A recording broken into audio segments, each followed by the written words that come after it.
Hello and welcome to the Cameo Show.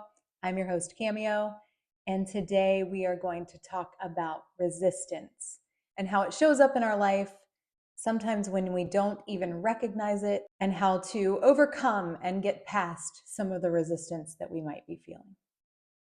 Last week, I had a one-on-one conversation with one of my mentors, Judi Holler. She is the author of Fear is My Homeboy, so she is no stranger to addressing fear.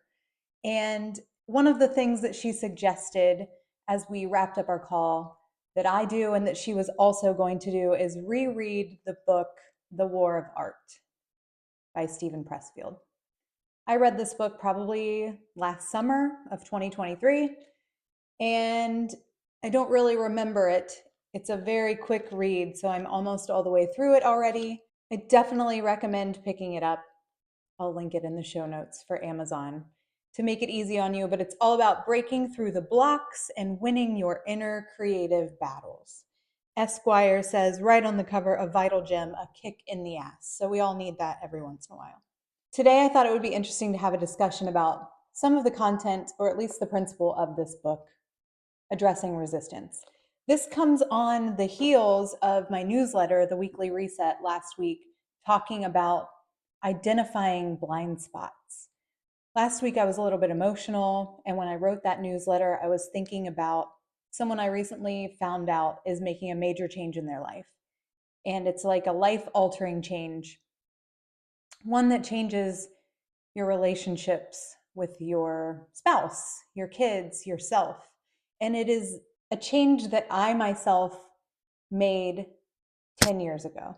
And it was a very difficult decision for me to make. And so it made me emotional thinking about this person making this change in their life, knowing that it's necessary if they want to really start leaning into who they are and making things better, whatever that means to them in their world. So I'm writing this newsletter. I'm kind of emotional about it. And it makes me start to think about the idea that 10 years ago, this change was a blind spot for me. It was something that I didn't even realize it was an option for me to do. And it was something that was seemingly irresponsible for many people from the outside to look into my situation and see me do. And this isn't the I stopped drinking decision. This is a different decision. And so it made me start thinking like that was a complete blind spot for me then. 10 years later, it's been absolutely life-changing and necessary for a lot of the things that I've been able to accomplish and implement into my life over the last decade. So what are my blind spots now? What are the areas where I just don't even see roadblocks, where I just don't even see things that are holding me back or keeping me from making more meaningful change in my life that could next level everything? And so this conversation with Judi, this book suggestion, was very timely because I was kind of already feeling and living in that space of exploring that. So in Steven's book, The War of Art, he talks about resistance. And he gives examples of how resistance manifests itself in our daily lives. Again, we don't even necessarily recognize it or tie it to resistance or blind spots. It's just something that we feel and experience and maybe can't put our finger on. Those are things like distractions. Distractions are, for me, it was alcohol. It's being busy, wearing busyness as a badge of honor. Not necessarily because these things are meaningful or important to us, but because we feel like we have to do them. We have to run, fill up all of our time. Resistance shows up as self-doubt, which, if you're a listener, you have heard many high achievers talk about their own self-doubt and the tenacity it takes to overcome that. It shows up in our life as fear, as Judi wrote an entire book about.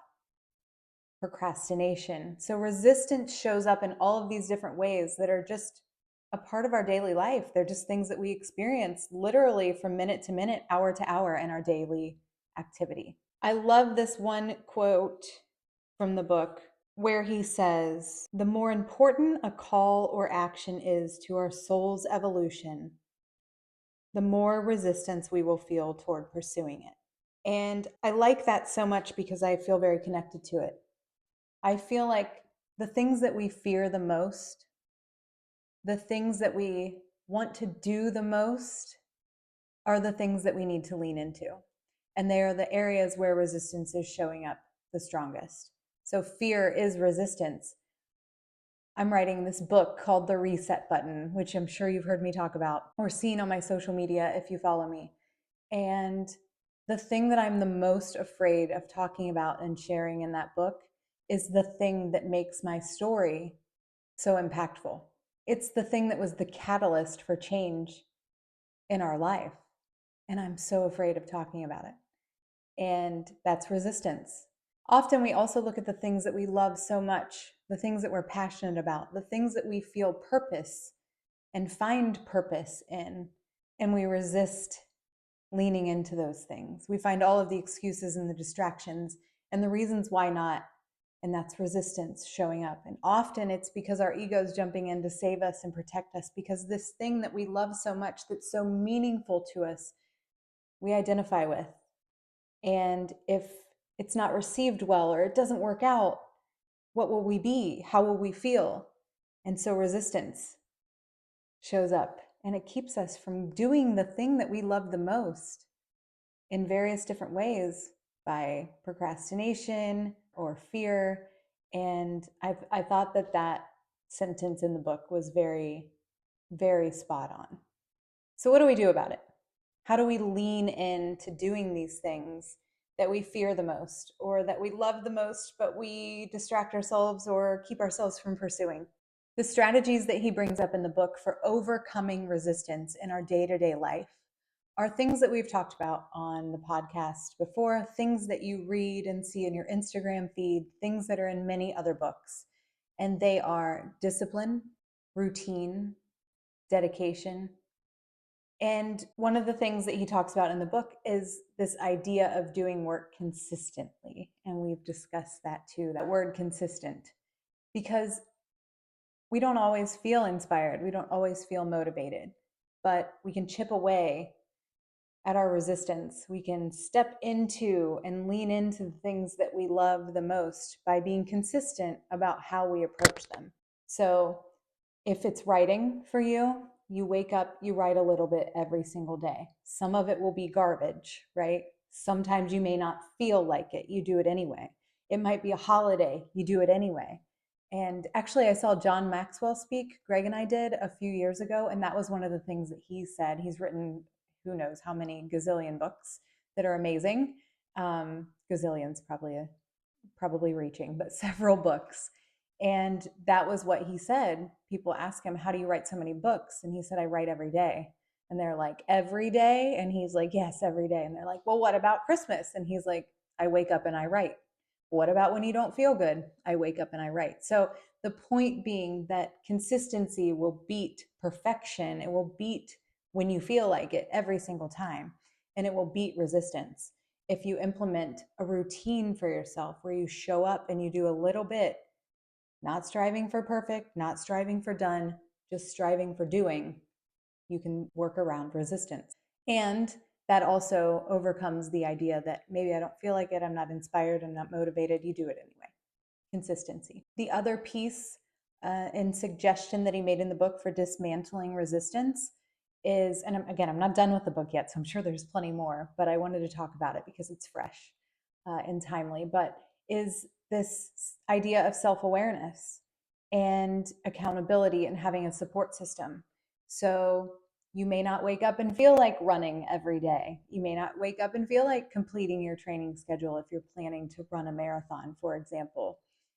But if you have a support system, you have people who are holding you accountable to that, whether it's people on social media because you're sharing it and your progress, or someone that you're doing it with, waiting for you to show up to actually go run those miles, having a support system, having an accountability partner, and being self-aware enough to say, this isn't really about just me. This isn't just about my fear or how I feel right now or my resistance. This is about doing the thing that I said I was going to do when it was important to me, still doing it when it doesn't feel as important. And that's how we begin to overcome resistance. also breaking down that ego with self-awareness, saying, okay, this is my ego trying to protect me from not achieving whatever it is that I'm setting out to do and the disappointment that may come with that. And I need to be self aware and remove myself from my ego and say, ah, if I do or I don't fail, that's okay. I'm just going to pursue what it is that I'm doing. And if I don't do it right or I don't win or whatever the case may be, I'll learn something and I'm great with that too. So, ego, you can pipe down, self awareness. I know from reading the book before, I remember he discusses this idea of turning pro and the mindset shift it requires to become focused and productive enough to be a pro at what you're doing. Go back in the catalog of the Cameo Show. We have professional athletes, professional musicians who talk about exactly that, this mindset shift of like, this is what I'm doing and this is what it requires of me. I believe it was our friend Dave Prater, who is the vice president of Supercross, who said, I need to ask myself, and I'm paraphrasing, so I'm not quoting Dave exactly here, but I need to ask myself, what does it look like to show up in the way that's required to fulfill that position? That's, if I remember correctly, that's where Steven Pressfield is going. Again, I have to finish the book. You should pick it up and read it as well. Establishing your goals by viewing it in that way. What does it look like when it's done? What is required of me to show up in that way? Getting into a routine, doing it when you don't feel like it anyway, separating yourself from your ego and being self-aware enough to recognize that. Those are all ways that you can move past resistance. And the last thing that I will leave you with, and I ask these questions in my newsletter, is where's resistance showing up in your life? What is keeping you from living your best life or showing up as the best version of you? And the examples I gave in my newsletter are, maybe it's not picking a goal, maybe it's a toxic relationship that's keeping you from living a better version of yourself. Maybe it's a career that you feel tied to because you don't feel like there's any other option and you need money to survive, so you haven't given yourself permission to maybe think of things in other ways. Maybe it is alcohol. For me, it was alcohol in a lot of ways, that was distracting me and keeping me from setting any goals because I could just make excuse after excuse after excuse to never even get started. The other question that I asked in my newsletter, after you kind of identify what it is, then what's the why? Do you feel unworthy? Do you feel overwhelmed? What is the feeling that you are feeling inside of your body that's keeping you from making those changes? And now, if you can give it a name, resistance, fear is resistance, procrastination is resistance, all of those things I mentioned at the beginning of the episode, if you can give it a name and you can remove it from yourself and separate yourself from it, you can more easily identify that that's where it is. So ask yourself those questions so you can see where it's showing up in your life, and it may be in areas that you don't even suspect. But leave nothing off the table. So even if it feels hard to get out a pen and pad and make a list of where you think resistance might be showing up in your life, even if it feels hard to write down a name of someone who maybe isn't helping you live the life that you want to, and you're resistant to ending that friendship, for example, write it down anyway. Write it down, especially when it feels hard, so that you can really get to the root of where the resistance is showing up in your life. And I've been really ruminating over that over the last week or two. That's why I sent it out in the newsletter. That's probably why the universe brought that into the conversation with Judi and I. And that's how this book ended up back in my hand. So that's the gist of the book, the idea. I'm definitely not doing it justice and never will. Read the book, listen to it on audiobook. If you're looking at the video, you can see like the pages are little. It's not a super crazy long in-depth read that's scary and overwhelming. So don't be resistant to it. See what I did there? And go ahead and pick it up so you can begin taking on the things in your life and addressing the things in your life that are most meaningful to you without any resistance, because you'll have the tools to know how resistance is showing up in your life in the first place. Thanks so much for listening. I will link the book in the notes below so you have easy access to it. It'll be there in a day if you're an Amazoner. Amazoner? We're going to go with that. And I, as always, appreciate that you're here and part of the Cameo Show community. All of my social media is also linked below. Please do share with a friend if you find this to be helpful in your life each week. And I hope to hear from some of you on this book. And if you pick it up and read it, what your thoughts are, and maybe where you discovered resistance was showing up for you that you didn't anticipate.